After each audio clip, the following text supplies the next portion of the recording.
Okay, so welcome back to the third DC Universe video. I decided to put this one up because the last one had a lot of views and a lot of subscribers, and I figured that at some point once you get past level 30, you want to learn how to do more than just auto attack. So in this video, it's going to be a tutorial on how to heal. Healing is one of the 4 roles you can be in a raid, and it's quite important. So what I wanted to kind of go over is the basics and then some examples of gameplay. So the first thing you want to do is you want to press T, and you'll see it changed my power to the fire. That's damage. And when I press T again, it changes to the plus sign, and that's healing. So you want to be in the healing role at all times. The second thing is when you go into raid, so if you press Y for your on duty, and if you go into a raid, let's say, you want to make sure that when you click it and you click Q, that you select your role to be healer. So that way people know that you're going to be a healer. You select and then you queue up, ready to go. Okay. The next thing you want to do after you got that is you want to kind of set up your loadout and set up the powers. So I'm electricity, and if you're electricity, feel free to use my loadout. I would consider this the best loadout in the game for healers. So feel free to copy it. But you're more than welcome to put anything you want. So you want to go to your powers. So you go to your powers here, and the first thing you want to do is just, if I was you, I would read through all the powers. So you have 2 different trees. And for each tree that you have, depending on your power, each of the powers is going to have a damage roll or a healing roll. So you can see this one just has a damage roll.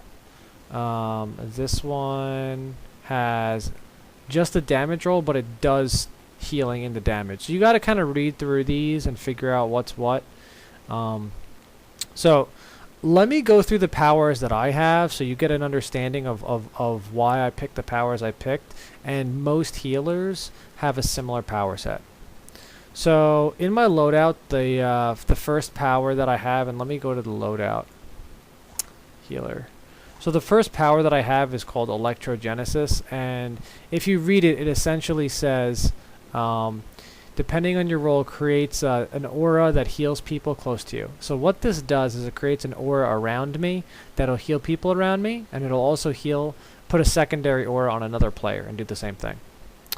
The second power, Galvanize, you can see says right there, creates a wave of electricity to heal people. So when you click it, it heals people around you, and it does more healing based on how many people are there. And the second thing, it says heals over time. So this is important as a healer. There are some moves that will continually heal players over time.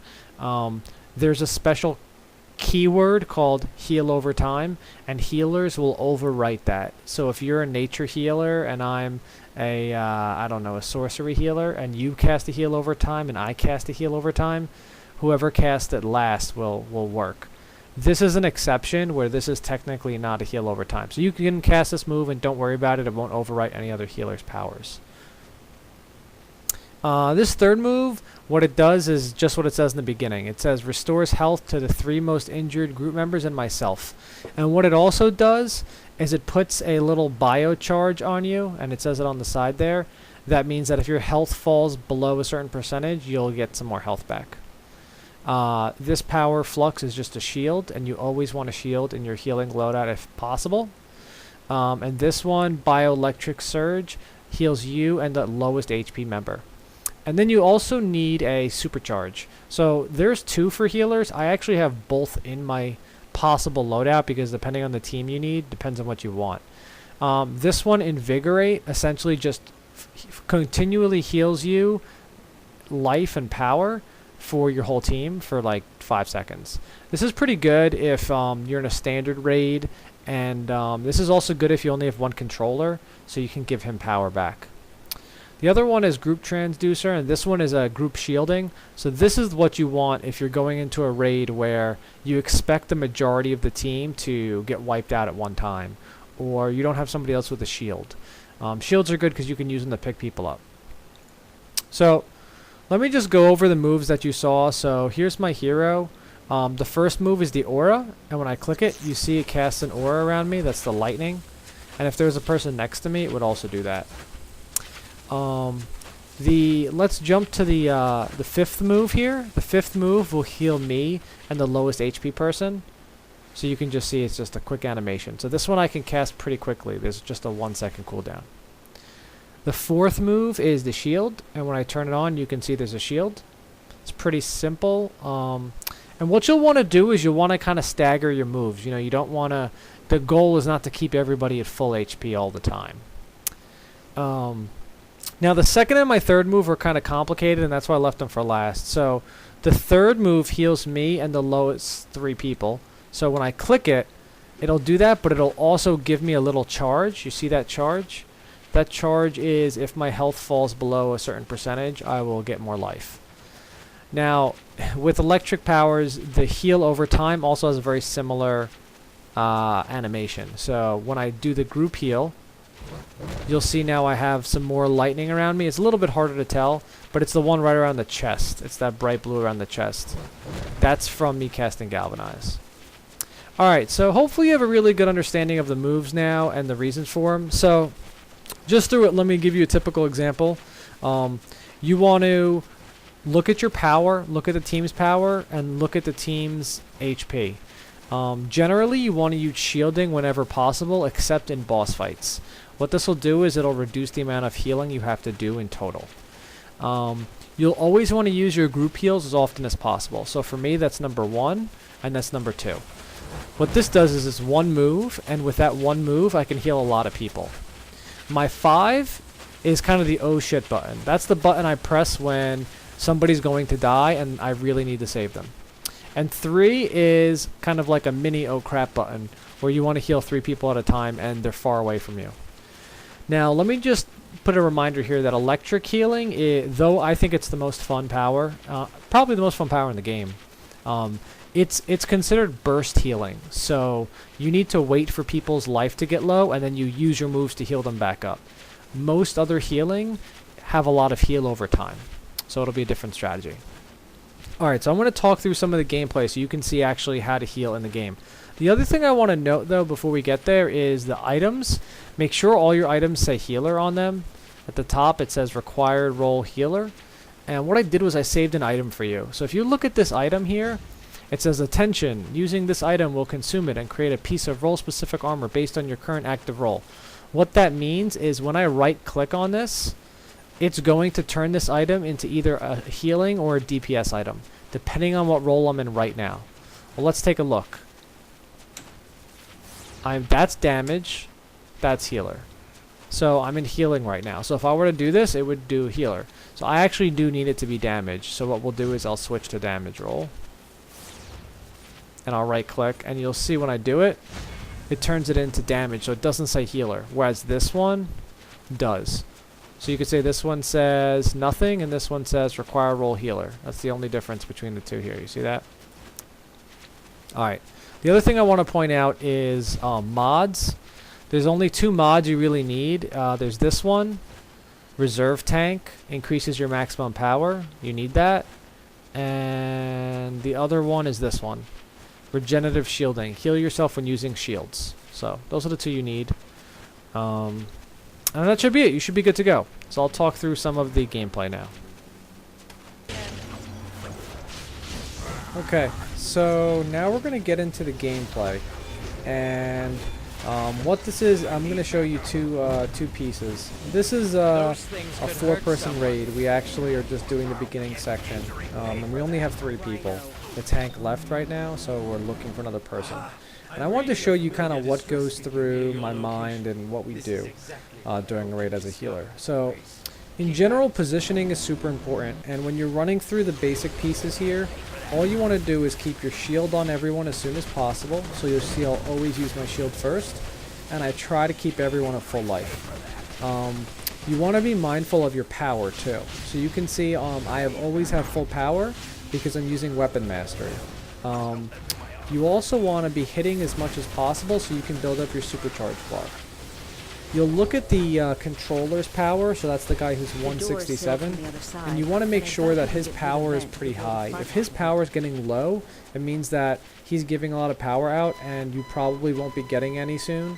So what you want to do is kind of mitigate your power spend.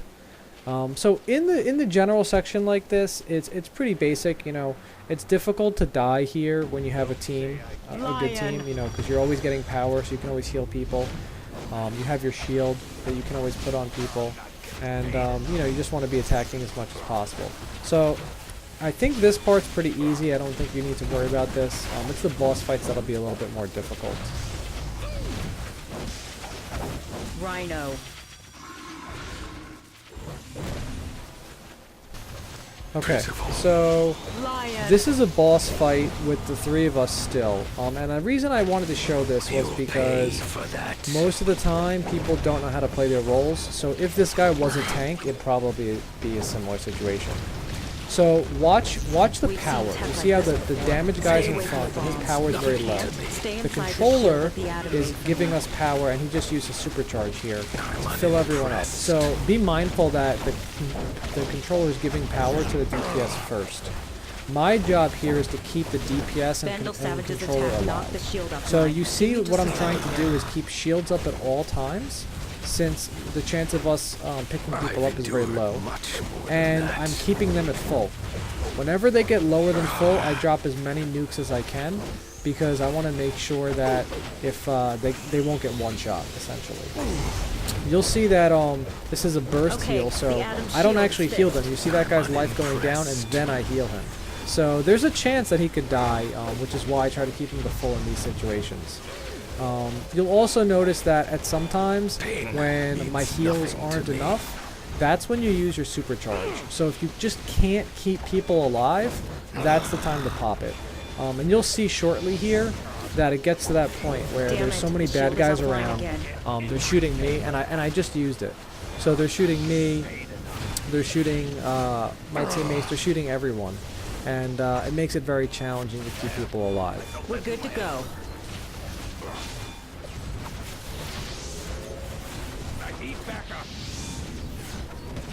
You'll pay for that.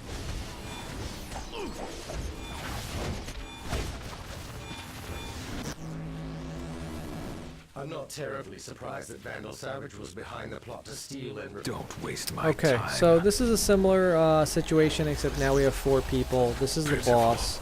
And we don't have a tank. The guy is in a damage roll, so I'll just show you what it's like, but it's very similar. You want to be within your team such that you can heal everyone at all times, and you want to be mindful of all the things that I taught you right now. So you see that I'm always attacking to get the supercharge up. I'm trying to keep people sort of alive, but I'm not always keeping them to full, and that's because I'm monitoring the power and making sure we're using our power correctly. And I'm also trying to avoid any of the mechanics on this level. Now this one I picked in particular because this one doesn't really have anything tricky. You just kind of fight the boss. So I'm not doing anything special here, but you'll notice how I'm positioned. I'm next to the damaging guys in front, which should be the tanks, and I'm near them, so all my area heals hit them. I'm not near the controller, who's in the back. And the reason being is he's probably not going to get hit, and he has stuns. So he'll be alright on his own. I can burst heal him with the other move if I need to. So hopefully this helps. If you guys have any questions, leave them in the comments. I'll be sure to do it. I'll probably do a tutorial for DPS as well to help everyone out. Alright, thanks.